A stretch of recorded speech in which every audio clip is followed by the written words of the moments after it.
ඔන්න තමයි කාලෙකින් මම ආයේ vlog එකක් දාන්න හිතුණා. අද අපි යනවා පොඩි ගමනක්. ඉතින් දිගටම මාත් එක්ක මම ඔයාලා vlog එකට එකතු කරගන්නවා. ඉතින් අපි දෙන්න තමයි යන්නේ. හරි. පාරට යනවා බස් එකට නගින්න. එන පාරට ආවා බස් එකට නගින්න. ඉතින් බස් එකෙන් අම්බලන්ගොඩට ගිහිල්ලා කොචින ගියන් තමයි හිතන්නේ. දැන් ස්ටේෂන් එකට ඇවිත් ඉන්නේ තාම 11යි 11:26ට තමයි ට්‍රේන් එක තියෙන්නේ. අපි දැන් කොළඹ කොටුවේ ඉන්නේ. එතන අපි ෂීට් එකක් පොඩි. අපි දැන් ඉන්නේ ආරවුනේ.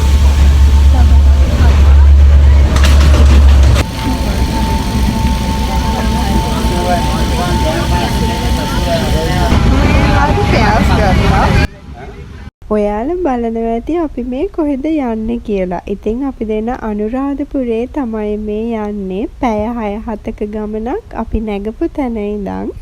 ඒ හන්ද අපි සෙකන්ඩ් ක්ලාස් තමයි ගත්තේ. මොකද අපහසුයෙන් යන්න ඕනේ නැති හන්දා ෂීට් එහෙම සෙකන්ඩ් ක්ලාස් වල ඉතින් තියෙනවා. අපි දෙන්නගේම ජීවිතේ ෆස්ට් ටයිම් මෙච්චර දුර ගමනක් ට්‍රේන් එකේ යන. ඉතින් අපි දෙන්නගේ ජීවිතේට හරිම ලස්සන අත්දැකීමක් මතකයක් වුණා ඒක. ඉතින් ඒ දේවලුත් එක්ක මොන හරි කඩචූරු කැමට හිකුත් තියෙනවා නම් මේ ගමන අති සාර්ථකයි. ඉතින් අපි දෙන්න එහෙම තමයි ගියේ.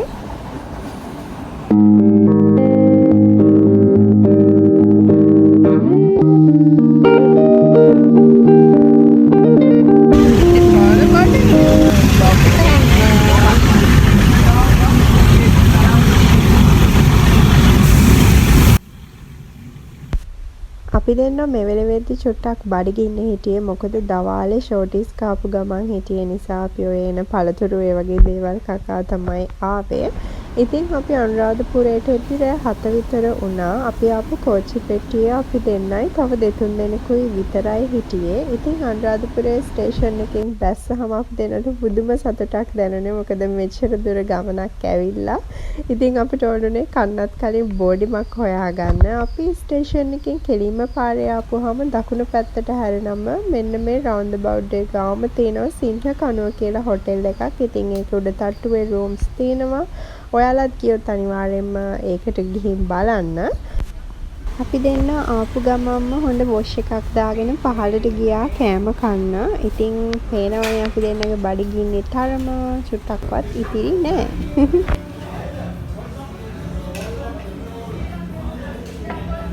කොහොමද? ඉතින් අද අපේ දෙවැනි දවස අනුරාධපුරේ. ඉතින් අපි උදේම නැගිටලා ලෑස්ති වුණා රුවන්වැලි මහා සෑය වඳින්න යන්න. ඉතින් දැන් 5:46 විතර වෙලාව. පල්ලෙහාට ගිහිල්ලා කොෆි එකක් බීලා එහෙම වඳින්න යන්න තමයි හිතාගෙන ඉන්නේ. ඉතින් අපිට මෙහෙන් චෙක් අවුට් වෙන්න තියෙන්නේ 10ට කිව්වා. ඉතින් අපි දෙන්න මෙතන ඉඳන් ට්‍රිවිල් එකේ යන්න තමයි හිතන් ඉන්නේ. ඉතින් මෙතනම පහළ තියෙනවා ට්‍රිවිල්. ඉතින් අපි ඒකක් කතා කරගෙන ඔය තොරණ ගාවින් තියෙන කෙලින්ම පාරේ තමයි වඳින්න යන්න තියෙන්නේ. ඉතින් අපි මේ ඉන්න තැනට රුවන්වැලි මහා සෑය කොත පේනවා. හරි ලස්සනට අපි රැත් ගොඩක් වෙලා බලන් හිටියා. අපි දෙන්න මේ දවසේ උදේ හිතේ ලොකු සතුටකින් ලොකු ශ්‍රද්ධාවකින් ගියපු ගමනක් මේ.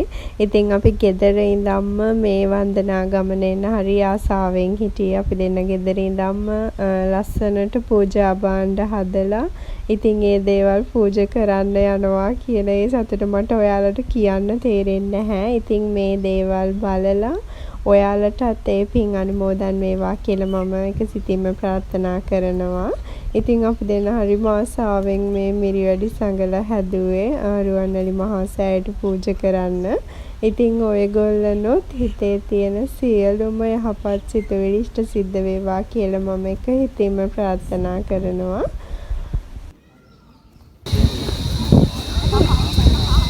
දෙන්නෙක් ඉන්නවා.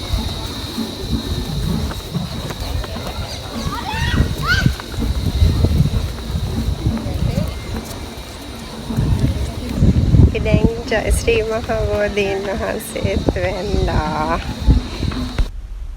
මේ හරිය තියෙනවා නටබුන්. ඉතින් අපි ඇතුළට ගියේ නෑ. පාරේ ඉඳන් බැලුවා. මේ තියෙන්නේ බසවක් කුලම වැව. ඉතින් අනුරාධපුරයට කියන තවත් නමක් නේ වැව් බැඳි රාජ්‍යය. ඉතින් අනුරාධපුරේ ඇවිල්ලා වැවක් නොබලා යන්න බැහැනේ. අපි දෙන්න ආවා ඒ නිසා මේ ලස්සන වැව බලන්න.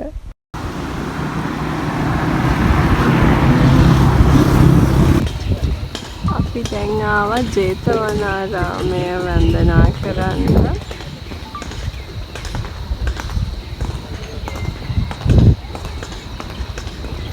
තූපාරාම චෛත්‍යයන් වහන්සේත් වැඳලා අපි ආවා බෝඩිමඩ. ඉතින් අපි හිතේ තිබ්බ විදියටම දේවල් කරගත්තා. ඉතින් අපි දැන් ආයෙමත් ගෙදර එන්න තමයි හදන්නේ.